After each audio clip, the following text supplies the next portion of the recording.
नमस्कार, दिल्ली न्यूज में आपका बहुत बहुत स्वागत है। चलिए देखते हैं आज की 25 फटाफट काम की और महत्वपूर्ण बड़ी खबरों को। पर इससे पहले वीडियो को लाइक करना बिल्कुल ना भूलें। दिल्ली के बुजुर्गों के लिए खुशखबरी, रुकी हुई पेंशन को शुरू करवा दिया। पिछले 5 महीने से दिल्ली के बुजुर्गों को वृद्धावस्था पेंशन का इंतजार था, लेकिन अब उनका इंतजार खत्म हो गया है।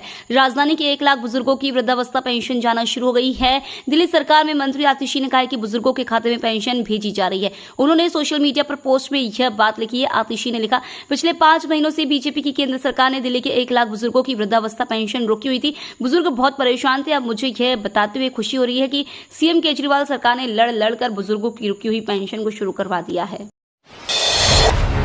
दिल्ली कोचिंग सेंटर हादसा मामले में 4 सह मालिकों को नहीं मिली जमानत। अदालत में राजेंद्र नगर में बेसमेंट में पानी भरने से आईएएस की तैयारी कर रहे 3 छात्रों की मौत मामले में 4 सह मालिकों को जमानत देने से इनकार कर दिया।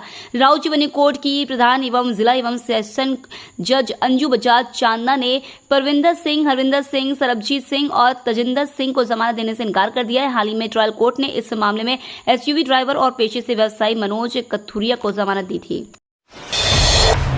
अभी जेल में ही रहेंगे केजरीवाल, सुप्रीम कोर्ट से नहीं मिली जमानत। दिल्ली आबकारी नीति घोटाले में मुख्य आरोपी के तौर पर मुकदमे का सामना कर रहे दिल्ली के मुख्यमंत्री अरविंद केजरीवाल को कोर्ट से जमानत नहीं मिली। सीबीआई ने और वक्त मांगा है, जिसके बाद अदालत ने 5 सितंबर तक के लिए सुनवाई टाल दी। सुप्रीम कोर्ट में जमानत याचिका पर सुनवाई होनी थी। हालांकि सीबीआई ने केजरीवाल की जमानत का विरोध किया था। इससे पहले पिछली सुनवाई में कोर्ट ने दिल्ली सीएम को जमानत देने से इनकार कर दिया था। 14 अगस्त को कोर्ट ने सीबीआई को नोटिस जारी करते हुए कहा था कि वह अपना जवाब दे। दिल्ली पुलिस की स्पेशल सेल की बड़ी कार्रवाई, भिवाड़ी से अलकायदा के 6 संदिग्ध गिरफ्तार। दिल्ली पुलिस की स्पेशल सेल ने दिल्ली को दहलाने की साजिश को नाकाम किया है। गुरुवार को दिल्ली स्पेशल सेल ने भिवाड़ी के चोपानगी क्षेत्र में छापेमारी करते हुए 6 संदिग्ध गिरफ्तार किया। इनके तार अलकायदा आतंकी ग्रुप से जुड़े हुए बताए जा रहे हैं। छापेमारी के दौरान संदिग्धों ने स्पेशल टीम पर फायरिंग की, जिसके चलते कई घंटे तक चोपानगी के आसपास के जंगल क्षेत्र में सर्च ऑपरेशन चला। हालांकि पूरे मामले में भिवाड़ी पुलिस चुप है, लेकिन सूत्रों की माने तो संदिग्ध अलग आतंकी संगठन बनाकर युवाओं को ट्रेनिंग दे रहे थे। दिल्ली में जाम से त्राहिमाम, 3 किलोमीटर का सफर घंटों में तय। देश की राजधानी में दिल्ली वालों पर अभी फिलहाल मानसून मेहरबान है। शुक्रवार को सुबह 11 बजे हुई बारिश की वजह से दिल्ली के कई इलाकों में पानी भर गया, तो वहीं कई सड़कों पर लंबा जाम लग गया। इसी के बीच धौला कुआं से महिपालपुर रोड तक लंबा जाम लग गया है। जाम की वजह से लोगों को 3 किलोमीटर का सफर 1 घंटे में तय करना पड़ा। बसें, बड़ी बात यह रही कि इस जाम में हरियाणा से टिकट लेने आ रहे कांग्रेस के कई नेता भी फंस गए। दिल्ली मेट्रो की टाइमिंग में हुआ बदलाव, फेज 3 के 7 कॉरिडोर पर यात्रियों को मिलेगा फायदा। दिल्ली मेट्रो रेल कॉर्पोरेशन ने फेज 3 के 7 मेट्रो कॉरिडोर पर कल से हर रविवार ट्रेनों के संचालन समय में बदलाव किया है। इससे इन रूटों पर यात्रा करने वाले यात्रियों को काफी फायदा मिलेगा। डीएमआरसी ने बताया कि दिलशाद गार्डन से शहीद स्थल, नोएडा सिटी सेंटर से नोएडा इलेक्ट्रॉनिक सिटी, मुनका से ब्रिगेडियर होशियार सिंह और बदरपुर बॉर्डर से राजा नाहर सिंह के बीच मेट्रो का परिचालन हर रविवार को अब सुबह 6 बजे शुरू हो जाएगा। इन रूटों पर रविवार को मेट्रो का परिचालन सुबह 8 बजे से होता है। निर्भया केस के बाद कड़े हुए कानून, फिर भी हैवानों की हिम्मत नहीं टूटी। कोलकाता में ट्रेनी डॉक्टर की बर्बरता के साथ बलात्कार के बाद नरशन सत्या ने 12 साल पहले राजधानी दिल्ली की निर्भया कांड की याद ताजा कर दी है। निर्भया के साथ हुई दरिंदगी ने मानवता में यकीन रखने वाले हर शख्स की संवेदना झंझोर दी थी। बीते 8-9 अगस्त की रात को कोलकाता के आरजीकर अस्पताल में जूनियर डॉक्टर के साथ हुई जघन्य वारदात ने फिर से देश को आंदोलित कर दिया। हर कोई यही पूछ रहा है कि देश कई क्षेत्रों में तेज गति से प्रगति कर रहा है, लेकिन महिला सुरक्षा के मामले में सफलता क्यों नहीं मिल पा रही है। केंद्रीय मंत्री जेपी नड्डा ने लॉन्च किया नेशनल मेडिकल रजिस्टर पोर्टल। केंद्रीय स्वास्थ्य मंत्री जेपी नड्डा ने नेशनल मेडिकल कमीशन के राष्ट्रीय चिकित्सा रजिस्टर पोर्टल को लॉन्च किया। इस मौके पर केंद्रीय स्वास्थ्य और परिवार कल्याण राज्य मंत्री अनुप्रिया पटेल और प्रताप राव जाधव भी मौजूद रहे। यह मेडिकल रजिस्टर भारत में सभी एलोपैथिक रजिस्टर्ड डॉक्टरों का एक व्यापक और डायनेमिक डेटाबेस होगा। केंद्रीय मंत्री जेपी नड्डा ने इस मौके पर कहा कि राष्ट्रीय स्वास्थ्य रजिस्टर एक बहुत ही महत्वपूर्ण कदम है। ये डिजिटल हेल्थ केयर सिस्टम को मजबूत करेगा। विदेश में बैठे गैंगस्टर की कॉल से दिल्ली के व्यापारियों की उड़ी नींद, मांगी रंगदारी। विदेश में रहने वाले गैंगस्टरों की एक कॉल से दिल्ली के व्यापारियों की रातों की नींद हराम हो गई। ये कॉल जबरन वसूली को लेकर की गई। पिछले 10 दिनों में शहर के अलग अलग इलाकों से ऐसे 3 मामले आए हैं। आधिकारिक सूत्रों के मुताबिक भगोड़े, अनमोल बिश्नोई और हिमांशु भाऊ के नाम पर शाहदरा के एक जोहरी, भारी दिल्ली के एक व्यवसायी और द्वारका के एक प्रॉपर्टी डीलर को कॉल की गई थी। भारतीय ड्रेस कोड में होगा अब मेडिकल कॉलेजों में दीक्षांत समारोह। दीक्षांत समारोह जिसे ग्रेजुएशन सेरेमनी भी कहा जाता है, उसमें अभी तक काले कलर का गाउन और कैप पहना जाता है, लेकिन मेडिकल कॉलेजों में अब ये ड्रेस कोड बदलने वाला है। दरअसल केंद्रीय स्वास्थ्य मंत्रालय ने मेडिकल कॉलेजों से कहा है कि अब से दीक्षांत समारोह में भारतीय परंपरा के हिसाब से कपड़े पहने जाएं। हम सभी अभी तक यूरोप के मध्य युग से चली आ रही काले रंग के गाउन और टोपी पहनने की परंपरा निभा रहे थे, जो ब्रिटिश शासन से चली आ रही थी। हालांकि अब इसे बदलने का वक्त आ गया है। बांग्लादेश में बाढ़ जैसे हालात, भारत को ठहराया जिम्मेदार। बांग्लादेश के कुछ इलाकों में इस समय बाढ़ की स्थिति बनी हुई है। इसके लिए बांग्लादेश की अंतरिम सरकार ने भारत को जिम्मेदार ठहराया है। मोहम्मद यूनुस के नेतृत्व में बनी बांग्लादेश की अंतरिम सरकार ने दावा किया कि भारत की वजह से ही उनके देश में बाढ़ आई है, क्योंकि त्रिपुरा में गोमती नदी पर बने बांध के फाटक खोल दिए गए हैं। उसके कारण ही बाढ़ जैसी स्थिति बनी है। हालांकि भारत ने बांग्लादेश के इस दावे को सिरे से खारिज कर दिया है। भारतीय विदेश मंत्रालय का कहना है कि यह समस्या दोनों के लिए है, इस वजह से दोनों पक्षों को परेशानी होती है। नूरी संग खास अंदाज में नजर आई सोनिया गांधी, राहुल गांधी ने शेयर की तस्वीर। लोकसभा में नेता प्रतिपक्ष राहुल गांधी ने पिछले साल विश्व पशु दिवस पर मां सोनिया गांधी को नूरी नाम का एक डॉगी गिफ्ट किया था। राहुल गांधी शुक्रवार को इंस्टाग्राम पर एक पोस्ट शेयर किया, जिसमें उनकी मां और पूर्व कांग्रेस अध्यक्ष सोनिया गांधी अपने कंधे पर उस डॉगी को बांधी हुई है। राहुल गांधी ने पोस्ट में कहा है कि यह डॉगी उनकी मां का फेवरेट है। जूनियर डॉक्टर से रेप मर्डर से पहले उस रात क्या क्या हुआ था, सीबीआई जांच में हुई ये बड़े खुलासे। कोलकाता में ट्रेनी डॉक्टर के साथ रेप मर्डर केस मामले में पूछताछ और जांच जारी है। सीबीआई सच पता करने में जुटी हुई है। सीबीआई के सूत्रों ने बताया कि जूनियर डॉक्टर के 4 सहकर्मियों को लाइव डिटेक्टर टेस्ट से गुजरना होगा, क्योंकि उन चारों सहकर्मियों के बयान एक दूसरे से विरोधाभासी लग रहे हैं। केंद्रीय जांच एजेंसी सीबीआई के सूत्रों ने कहा है कि ऐसा नहीं लगता कि चारों डॉक्टर क्राइम में शामिल थे, लेकिन वे इस बात की जांच करना चाहते हैं कि क्या उन्होंने सबूतों से छेड़छाड़ करने में भूमिका निभाई है या वे किसी साजिश का हिस्सा थे। इनमें 2 फर्स्ट ईयर के पीजी ट्रेनी डॉक्टर, एक हाउस सर्जन और एक इंटर्न शामिल है।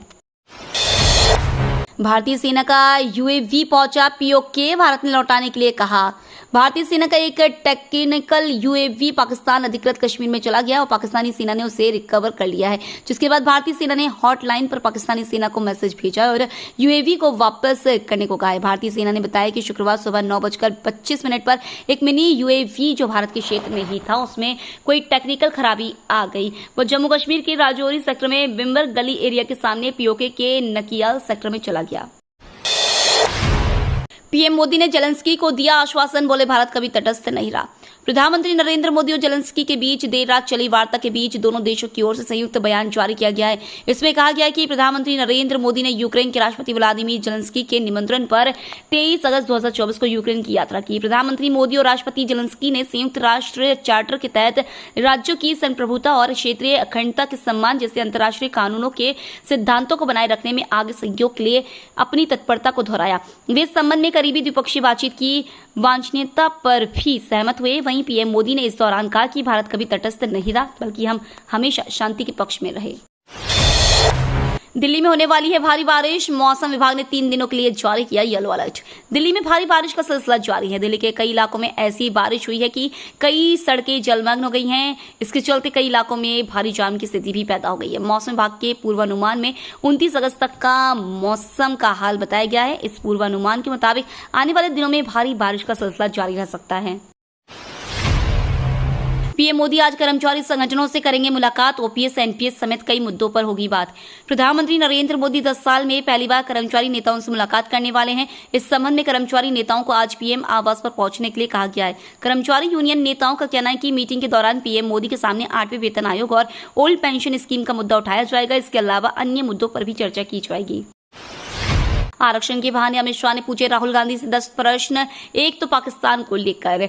जम्मू कश्मीर में होने वाले विधानसभा चुनाव में कांग्रेस और नेशनल कॉन्फ्रेंस के गठबंधन पर निशाना साधते हुए केंद्रीय गृह मंत्री अमित शाह ने कांग्रेस पार्टी और उसके नेता राहुल गांधी से 10 सवाल पूछे। अमित शाह ने कांग्रेस पर बड़ा आरोप लगाते हुए एक्स पर एक पोस्ट में लिखा कि सत्ता के लालच में बार बार देश की एकता और सुरक्षा के साथ खेलने वाली कांग्रेस पार्टी ने जम्मू कश्मीर चुनाव में अब्दुल्ला परिवार की नेशनल कॉन्फ्रेंस के साथ गठबंधन करके फिर से अपने मंसूबों को देश के सामने रखा है।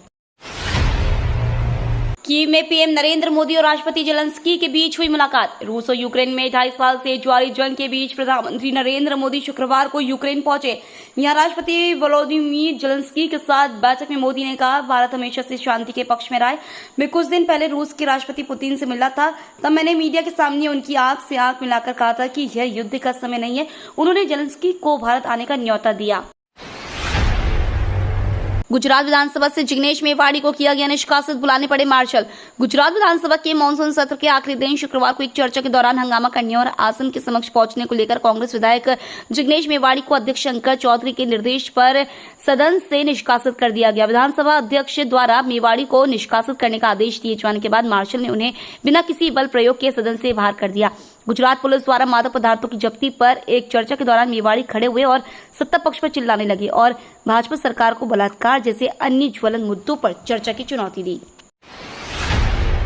केंद्र सरकार ने 156 दवाओं पर लगाया बैन, पेन किलर से लेकर मल्टीविटामिन तक शामिल। केंद्र सरकार ने 156 दवाओं पर बैन लगा दिया। इन दवाओं में बाल लंबा करना, स्किन केयर, पेन किलर और मल्टीविटामिन समेत कुछ अन्य दवाएं शामिल हैं। इन दवाओं को कॉकटेल मेडिसिन कहा जाता है, यानी इसमें एक ही टैबलेट में कई दवाएं मिली होती हैं। सरकार का कहना है कि ये दवाएं इंसान के लिए खतरा बन सकती है। कोलकाता के दरिंदे का बड़ा यू टर्न, कहा कराए मेरा पोलोग्राफी टेस्ट, मैं निर्दोष हूं।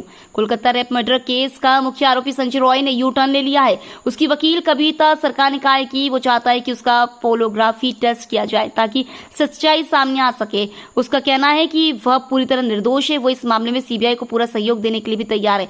बता दें, गिरफ्तारी के वक्त आरोपी संजय ने खुद अपना गुनाह कबूल किया था। उसने कहा था कि उसे फांसी दे दो।